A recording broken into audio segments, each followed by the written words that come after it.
this is Sarah of the Mechanics. We're doing a remote learning period right now, so Nick is not with me.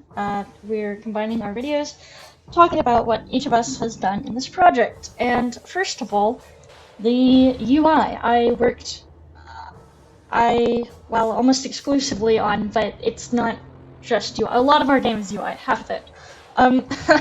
You'll see. This is the main menu. We don't have settings, but we will one day. So there's a button for that. These buttons work.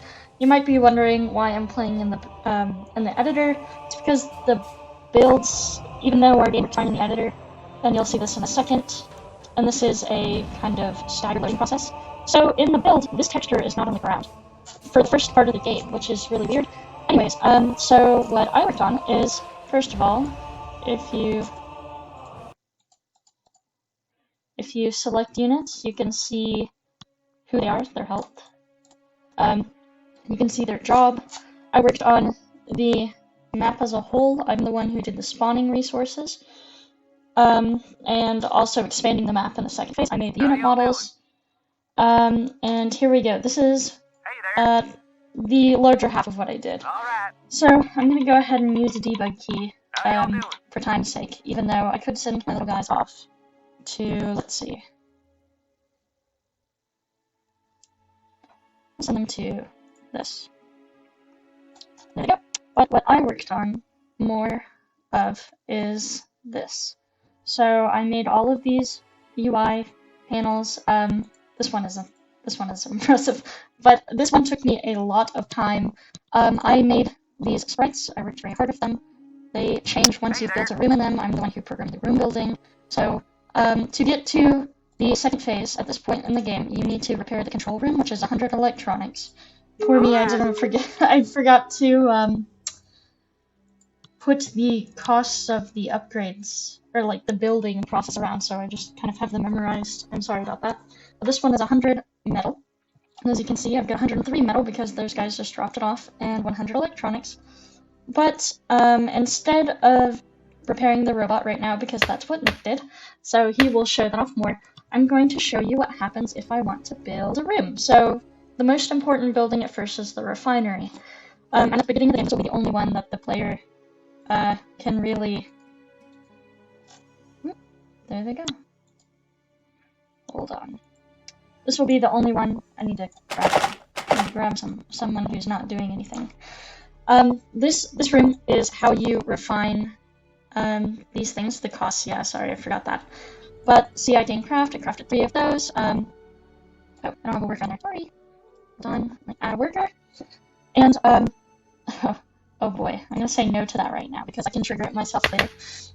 But you can craft and refine and do whatever you need to do here.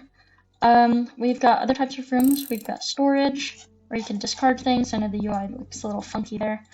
We've got a shrine. Oh, no you don't, because I don't have enough. I know they're both 100. Let's just do 300, yep. So this shrine, you can add people to it, and this is a debug key. Increase unit movement speed with every person that you assign, or you can disable it, which I don't know why you'd want to, but later on you're going to have more options, and you know, we're trying to give them a little bit more control.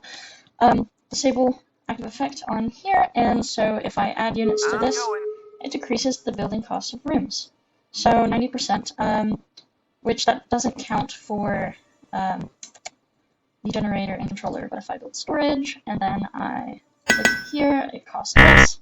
And yeah, and so we've got these buffs that happen.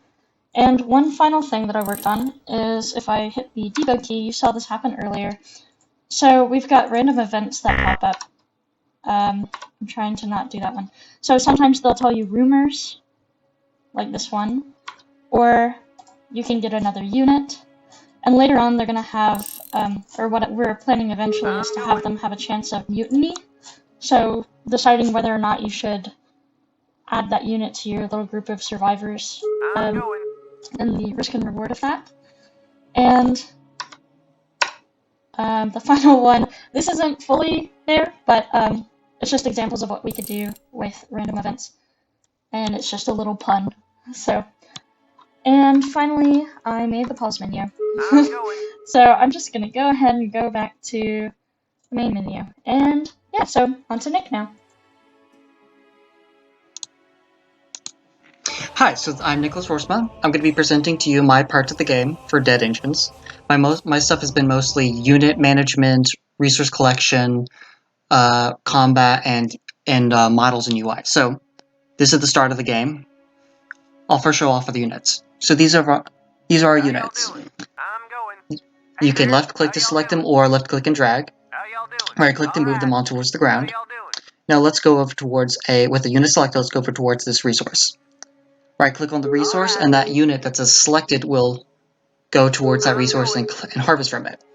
We're going to send 2 of them over there, but we're going to send the 3rd one over to this encampment. The encampment guards a resource. And those 2 clicks you just heard are the sound effects for picking up resources from it. And so those units will, after picking up a resource, will bring it to the robot to bring it to it and for use of in buildings. That's the sound effect of them dropping it off. Now notice that there's this big scary encampment next to the resource. And if you get too close to the resource, it's going to start spawning enemies. Let's get rid of this guy.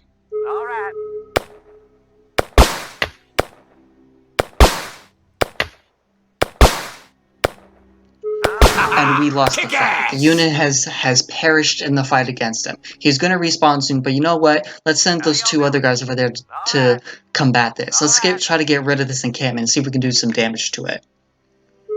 So we're going to right-click on that enemy unit. And what do you know? That 3rd unit that had just perished, he has finally respawned, and now we're going to use him in the fight.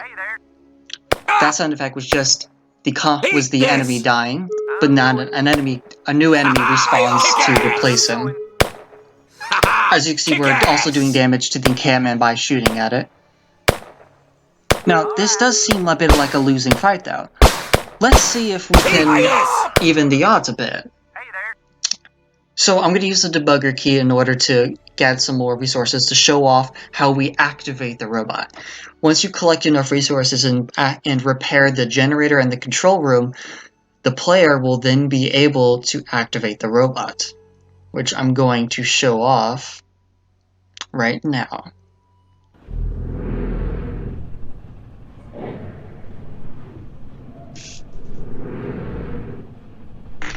It's a pretty intimidating sight for him rising out of the ground. So once this happens, the player now then has control over the automaton. You right-click on the ground in order to move them across the field.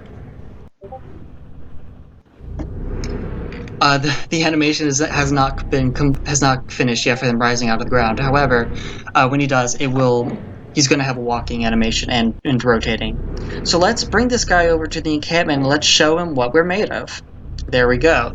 So the automaton has a ground pound and a punch.